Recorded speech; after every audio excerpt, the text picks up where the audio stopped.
Good day, everyone. The interim management market continues to evolve. 2025 highlighted new challenges for our profession. Today, I will present a short summary of the INIMA survey. Our survey is unique of its kind, created by interim managers, offering an objective view of the market not influenced by commercial interests. We represent the opinions of more than 3,500 interim managers across 10 different countries. I would like to start from the conclusion and then work backwards through the analysis. The market is slowing down. Now we look at how we arrived at this conclusion. We reached this conclusion through three main indicators: the average day rate, utilization, meaning the ratio between billed days and working days, the average duration of assignments. All three indicators declined simultaneously. This is the first time this has happened in the 6 years of our survey. Let us now look at each of these indicators in more detail to better understand the dynamics. Until 2023, the average day rate was increasing. This was mainly a post-COVID reaction. Companies had many projects to deliver, while interim management capacity was limited. Interim managers and providers were therefore in a stronger negotiating position with clients. Since 2023, however, we have observed a gradual decline linked to a general market slowdown and more cautious investment. Last year, the European average day rate declined. In fact, most countries recorded a reduction in rates. Spain, in particular, experienced a significant decrease of 12.5% compared to 2024. Switzerland also recorded a substantial reduction in day rates. There were, however, two exceptions: Poland and Italy. Poland benefited from stronger economic growth than many other European countries. The estimated real GDP growth around 3.6% may have impacted our market. The reasons behind the Italian variation remain open to discussion. Before discussing daily rates, it is important to remember that there is no such thing as an average interim manager. Interim management is a highly diversified profession, so averages are useful mainly as comparative indicators rather than absolute benchmarks. Another important point is that the professional level of interim managers appears broadly aligned across European associations in terms of qualifications, seniority, and interim experience. A German interim manager, for example, generally has a very similar professional profile to an Italian or Spanish interim manager, although often operating in larger organizations. In fact, only 13% of German managers work in companies with less than 100 employees. Significant differences still remain between European markets.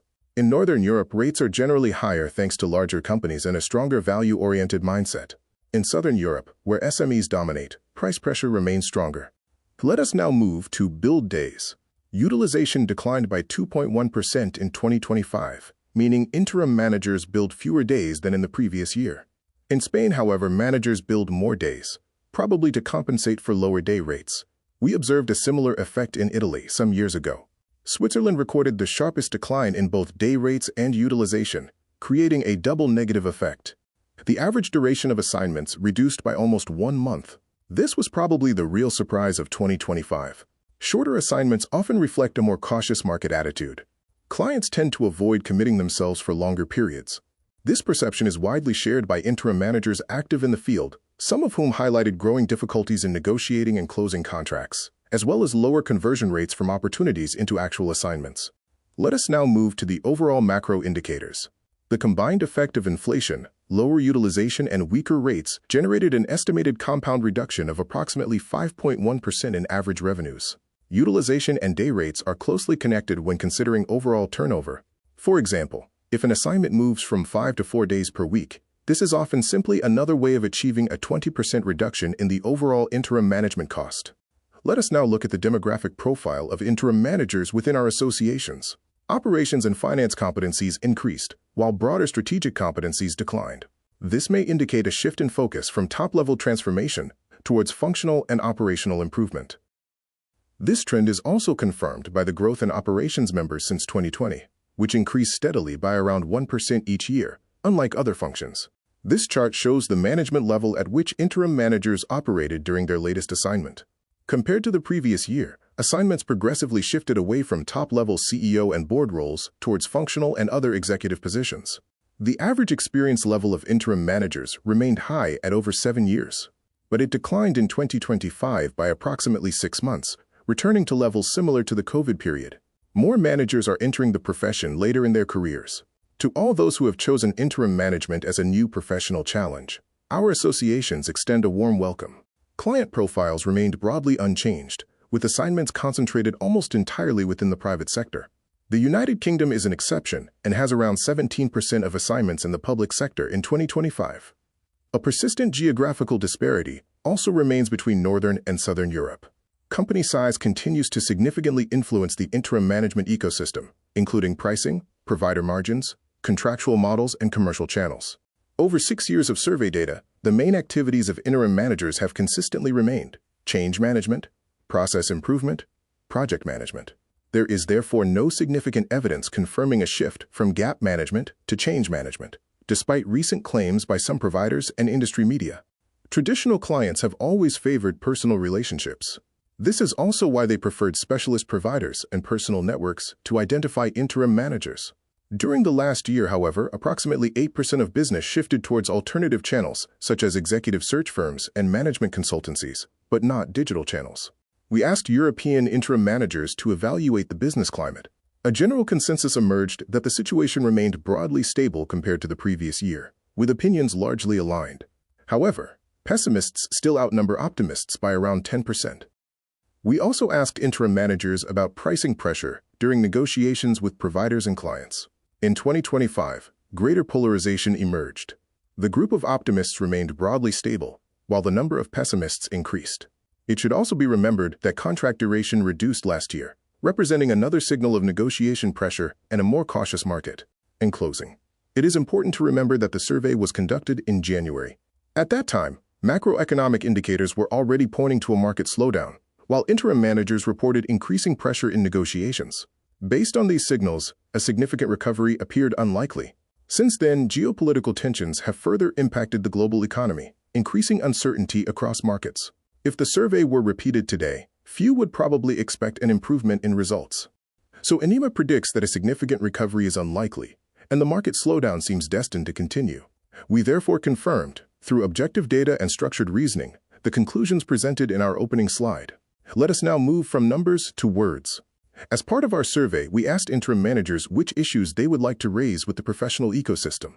The main issue raised concerns the limited awareness of interim management among potential clients, a surprising result, especially in Northern Europe, where the profession has a long history. Many managers also highlighted the growth of fake interims, meaning competitors without genuine interim experience or an interim mindset. There was also a strong request for continuous professional development, particularly in the area of artificial intelligence. Across these three themes, awareness, professional standards, and competence development, our ecosystem is being challenged to strengthen and further develop the profession. If we consider the two main themes that emerged, lowered awareness of the profession and the growth of so-called fake interims, it becomes clear that our sector has a marketing problem around positioning, communication, and perceived value. Another important factor is the continuous generational change within our client base. New owners, executives, and decision-makers emerge over time, but awareness of interim management does not automatically pass from one generation to the next. For this reason, promoting the value of interim management cannot be treated as a one-off activity. It must be continuous and cyclical. Over recent years, the interim management product itself has also become less clear. Terms such as interim manager, temporary manager, and fractional manager have increasingly overlapped, creating confusion in the market. Maintaining a clear definition of interim management is therefore essential. Our true differentiating factor remains the assumption of real responsibility, demonstrated through assignments completed with concrete results. This is the only form of professional accreditation that carries genuine value for both clients and providers.